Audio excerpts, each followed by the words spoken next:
मुद्दा देख रहे हैं आप, मैं हूं आपके साथ नेहा दुबे। मणिपुर में अभी भी हिंसा की घटनाएं थमने का नाम नहीं ले रही है। 2 छात्रों की हत्या के बाद हिंसा का दौर फिर से शुरू हो गया। राजधानी इम्फाल के सिंगजा में इलाके में प्रदर्शनकारियों और सुरक्षा बलों के बीच झड़प 2 दिन से जारी है। इस बीच कल रात उपद्रवी भीड़ ने थाउबल जिले में बीजेपी ऑफिस में आग लगा दी। इसके अलावा इम्फाल में बीजेपी प्रेसिडेंट शारदा देवी के घर पर भी तोड़फोड़ की गई। हिंसा को देखते हुए मणिपुर में 5 दिनों के लिए इंटरनेट सेवा को बैन कर दिया गया। स्कूलों में छुट्टी कर दी गई। मणिपुर में 19 थाना क्षेत्रों को छोड़कर बाकी इलाकों में 6 महीने के लिए अफस्पा कानून को बढ़ा दिया गया है। लेकिन सवाल तो यही है कि मणिपुर में हिंसा का सिलसिला कब थमेगा? आखिर मणिपुर में कैसे शांति लौटेगी?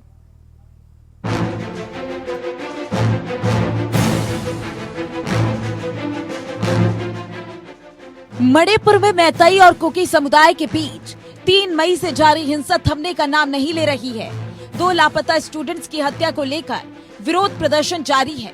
इस दौरान राजधानी इम्फाल सहित कई जगहों पर प्रदर्शनकारियों और सुरक्षा बलों के बीच हिंसक झड़प हुई। प्रदर्शनकारियों ने गाड़ियों में आग लगा दी। पुलिस ने भीड़ को तितर बितर करने के लिए आंसू गैस के गोले, नकली बम सहित पैलेट गन चलाई। इसमें कई स्टूडेंट और सुरक्षा बलों के जवान घायल हो गए। वहीं एक छात्र के सिर में छर्रे घुसने से उसकी हालत गंभीर है। हालात एक बार फिर से गंभीर हो रहे हैं। आगजनी और तोड़फोड़ का दौर एक बार फिर से शुरू हो गया है। उधर 27 सितंबर को भीड़ ने थाउबल जिले में बीजेपी ऑफिस में आग लगा दी। इसके अलावा इम्फाल में बीजेपी प्रेसिडेंट शारदा देवी के घर पर भी तोड़फोड़ की गई है। इसके बाद मणिपुर पुलिस ने सोशल मीडिया प्लेटफॉर्म एक्स पर पोस्ट किया। भीड़ ने एक नेता के घर पर हमला करने की कोशिश की। इसे नियंत्रित करने के लिए सुरक्षा बलों ने आंसू गैस के गोले छोड़े और भीड़ को खदेड़ दिया। बेकाबू भीड़ ने पुलिस की एक जिप्सी को निशाना बनाकर उसे जला दिया। पुलिस ने कहा एक पुलिसकर्मी के साथ मारपीट भी की और उसका हथियार छीन लिया। मणिपुर पुलिस इस तरह की कार्रवाई की निंदा करती है और ऐसे उपद्रवियों से निपटने के लिए सख्त कदम उठाएगी। हथियारों की बरामदगी और बदमाशों की धरपकड़ के लिए कॉम्बिंग ऑपरेशन चलाया जा रहा है। ताजा हिंसा से मणिपुर सरकार की परेशानी बढ़ गई है। लाख कोशिशों के बाद भी हालात सुधरने का नाम नहीं ले रहे। हाल के दिनों में लग रहा था कि मणिपुर शांत हो रहा है, लेकिन अब 2 छात्रों की हत्या के बाद हालात फिर से बिगड़ गए हैं। हिंसा की घटना के बाद मुख्यमंत्री एन बीरेन सिंह ने कहा, अगर सुरक्षा बलों ने गोलियां या कुछ भी घातक हथियार इस्तेमाल किए तो सरकार इसे बर्दाश्त नहीं करेगी और उनके खिलाफ अनुशासनात्मक कार्रवाई की जाएगी। गंभीर चोटों के मामलों में जांच की जाएगी और उन्हें न्याय दिलाया जाएगा। उन्होंने कहा कि उन्हें सूचना मिली कि लोहे से बनी वस्तुएं बदमाशों ने सुरक्षा बलों पर फेंकी, जिससे कई पुलिसकर्मी भी घायल हो गए। स्टूडेंट मर्डर केस की जांच के लिए सीबीआई के स्पेशल डायरेक्टर अजय भटनागर अपनी टीम के साथ स्पेशल फ्लाइट में इम्फाल पहुंच गए। लेकिन लकी बात यह है कि गृह मंत्री जी अमित शाह जी ने तुरंत कल ही शाम को मेरे को टेलीफोन करके बोला कि तुम चिंता मत करो, सब प्रजा को भाषण दो, विश्वास दो कि हम कल ही स्पेशल डायरेक्टर सीबीआई भेज रहा है उसके टीम के साथ, और हम ये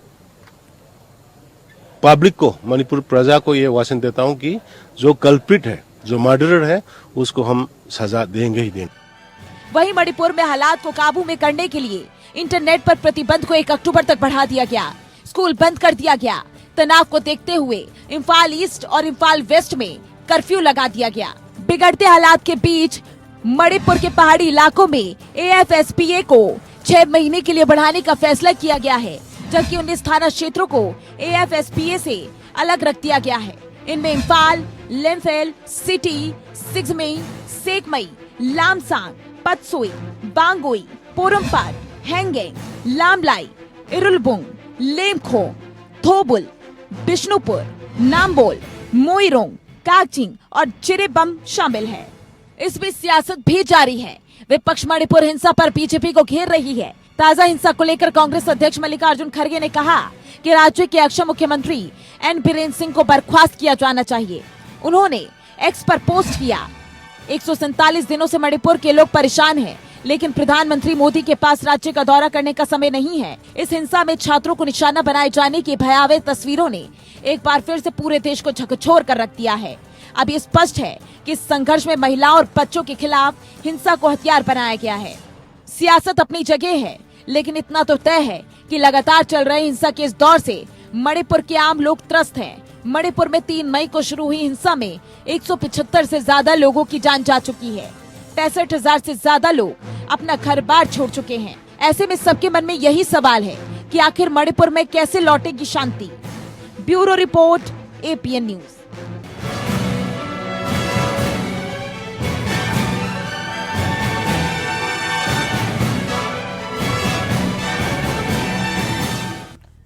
तो बिल्कुल मणिपुर हिंसा की आग में जल रहा है और कैसे मणिपुर में शांति लौटेगी ये एक बड़ा सवाल है, क्योंकि अभी देखा ये भी जा रहा है कि कल रात उपद्रवी भीड़ ने थाउबल जिले में बीजेपी ऑफिस में भी आग लगाती और इसके अलावा इम्फाल में बीजेपी प्रेसिडेंट शारदा देवी के घर पर भी तोड़फोड़ की। हिंसा को देखते हुए मणिपुर में 5 दिनों के लिए इंटरनेट सेवा को बैन कर दिया गया है। इस विषय पे आज हम तफसील से चर्चा करेंगे और सवाल इस बात को लेकर कि भारतीय जनता पार्टी के दफ्तर को या फिर उनके घरों को निशाना क्यों बनाया जा रहा है। इस विषय पे तफसील से चर्चा करने के लिए खास मेहमान हमारे साथ मौजूद है, उनसे आपका परिचय करा देते हैं। इस वक्त हमारे साथ वेद भूषण जी हैं, पूर्व IPS है, बहुत स्वागत है आपका। और साथ ही साथ नीता वाजपेयी जी हमारे साथ जुड़ गई हैं, जो कि भारतीय जनता पार्टी की नेता हैं। नीता जी बहुत स्वागत है आपका। संदीप त्रिपाठी जी इस वक्त हमारे साथ जुड़े हैं, नेता हैं कांग्रेस के। संदीप जी आपका भी बहुत स्वागत है। संदीप जी, इस खास कार्यक्रम की शुरुआत आपके साथ करते हैं, क्योंकि जिस तरह से हालात काफी ज्यादा भयावह नजर आ रहे हैं, भयावह हालात तो बने हुए हैं, लेकिन इस बीच मल्लिकार्जुन खड़गे का ये कहना कि देखिए अब तो इस्तीफा दे देना चाहिए मुख्यमंत्री को या फिर उनको उनके पद से बर्खास्त कर देना चाहिए। क्या लगता है कि अब सही वक्त है और बहुत जल्दी आपने इस बात को कहा? नहीं, देखिए एक बात और आप समझिए नेहा जी, ये कोई आज की घटना नहीं है। कांग्रेस लगातार इस बात को उठा रही है। क्या भारतीय जनता पार्टी के पास मणिपुर में और कोई भाजपा का नेता विधायक नहीं है क्या? अगर जनता ये मांग कर रही है, जो है वीरेंद्र सिंह जी अपना विश्वास खो चुके हैं, तो अब अपने ही नेता, किसी दूसरे नेता को CM बना दीजिए। कम से कम जनता में जो उबाल है कुछ तो कम हो। लेकिन आप लगातार अपना जो है ढीठपना या आपकी जो है मंशा ये है कि वो जलता रहे ताकि आप अन्य सवालों से बचते रहे। तो ये जो भारतीय जनता पार्टी लगातार जो है हिंसा का समर्थन कर रही है अघोषित रूप से, कहीं ना कहीं ये देश के लिए चिंताजनक बात है। और एक बात आप समझिए, अभी और महिला की अस्मिता पर जब भी सवाल हुआ है, उठा है और आपने उसकी रक्षा नहीं की है, ये देश जला है, महाभारत हुआ है और ये कमोबेश जो है मणिपुर की यही है। अभी कुछ दिन पहले एक महिला वहां पर जो फांसी लगाकर सिर्फ इसलिए जान दे देती है क्योंकि उसके साथ बलात्कार करने वाले आरोपियों को जो है गिरफ्तार नहीं करते। उसके बाद ये हिंसा फिर से दोबारा पनती है। अभी 2 छात्रों की हत्या की आप बात कर रही हैं, ये उसके पहले की घटना मैं बता रहा हूँ। तो देखिए और एक बात आप समझिए, भारतीय जनता पार्टी की सरकार जहां भी रहती है ये महिलाओं के साथ ऐसा ही अत्याचार होता है। मध्य प्रदेश का उदाहरण देख लीजिए, 12 साल की बच्ची भगवान भोलेनाथ की धरती पर किस तरीके से उसके साथ गंदगी होती है। ठीक है नीता जी, सवाल इस बात को लेकर कि क्या मणिपुर में N बीरेन सिंह की सरकार हालात को नियंत्रित करने में नाकाम साबित हो रही है? मैं आ रही हूँ ना सर, एक सेकंड रुक जाइए। नाकाम साबित हो रही है क्या? अब तो कांग्रेस पार्टी के इस्तीफा दे देना चाहिए या अगर नहीं दे तो बर्खास्त किया जाना चाहिए उन्हें पद से? पहले हमने ये कहा कि आप उनको बदल दीजिए, पहले आप काम उठाकर देखिए। ठीक है, हमने कहा बदल दीजिए, बदलने पर ये नहीं आए। आज भी इन्होंने ठीक है मैं आ रही हूँ ना, नीता जी बोल रही हैं, फिर मैं आती हूँ। मैं जैसा कि अभी कांग्रेस के भाई साहब कह रहे हैं बदलने को, मुख्यमंत्री को बदलिए। बदलना कोई किसी भी प्रॉब्लम की या किसी भी समस्या की जड़ नहीं होती है।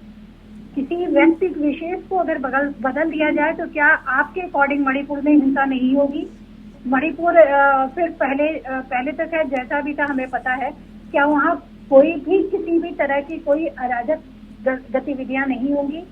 बदलना हमारा मुख्य मुद्दा नहीं है। हमारा मुद्दा है कि वहाँ पे किस तरह से शांति बहाल की जाए, 2 गुटों के बीच का फायदा जो तीसरे उठा रहे हैं उनको ठीक किया जाए। कौन तीसरे उठा रहे हैं? इसीलिए कौन है वो तीसरे? अगर इस तरह से हम आपके ऊपर कहें बदलने के लिए तो आप राहुल गांधी को बदल। नहीं नेता जी, वो तीसरा कौन है जो उठा रहा है फायदा? बदलना हमारा दो समुदायों के बीच में ये पूरी झड़प हो रही है ना। ये तीसरा कौन है जिसका जिक्र आप कर रहे हैं?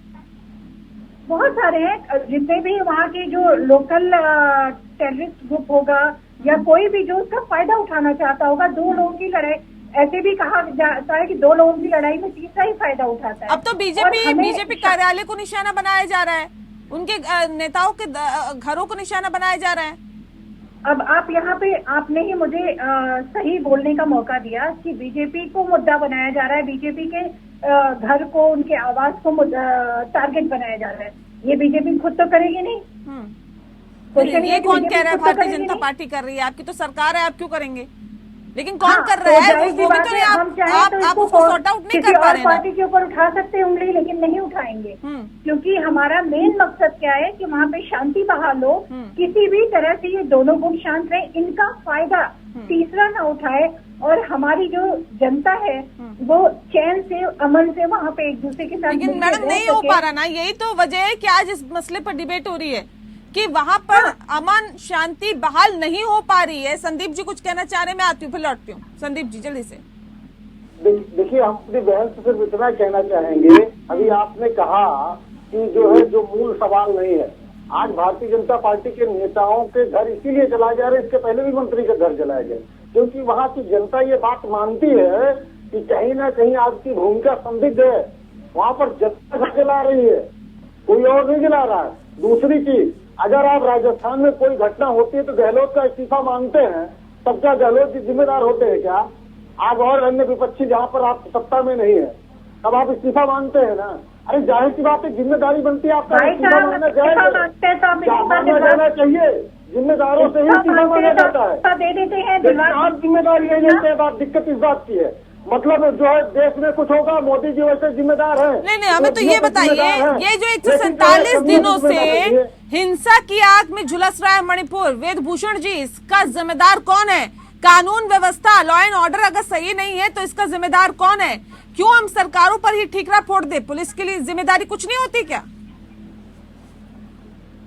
चीज को इंगित कर देना, केवल पॉलिटिकल पार्टीज को जिसमें जिम्मेदार ठहरा देना या पुलिस को ठहरा देना, इसके पीछे बहुत सारे कारण हैं।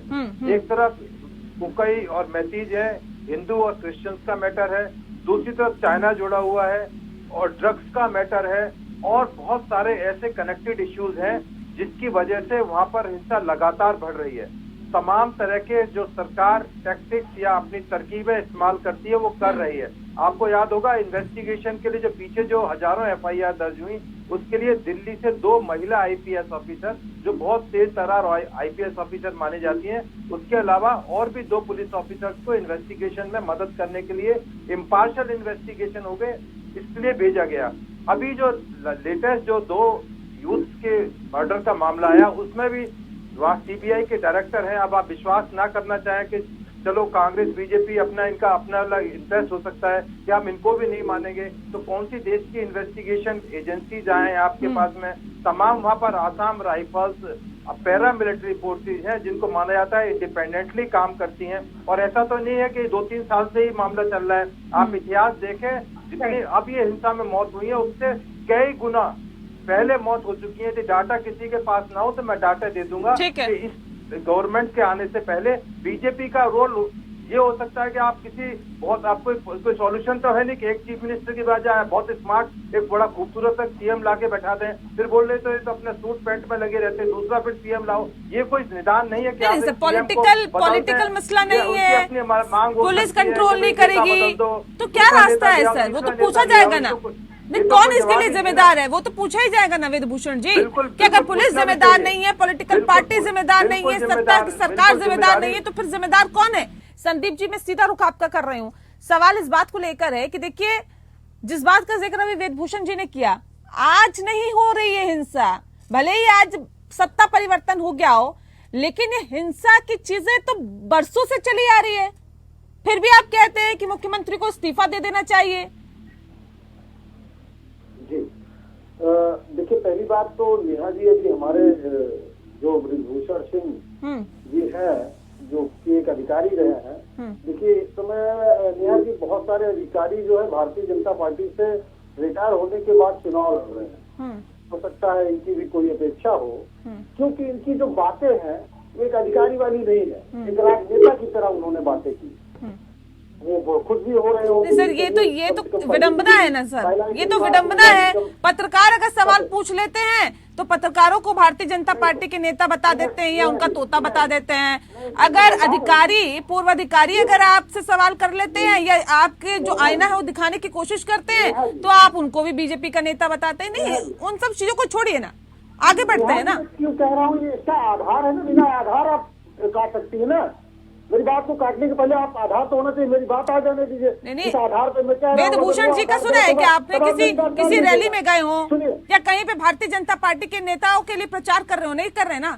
रिक्वेस्ट है, पहले बात आने दीजिए। राजेश्वर सिंह ईडी के डायरेक्टर हुआ करते थे, वहाँ पे इस्तीफा दिया और सीधे आकर लखनऊ से आके चुनाव लड़ा। इस देश की सच्चाई है, इसलिए और बहुत सारे एग्जाम्पल है। मेरी बात आने दीजिए। तो सबको एक तराजू में नहीं तोल सकते है ना सर आप?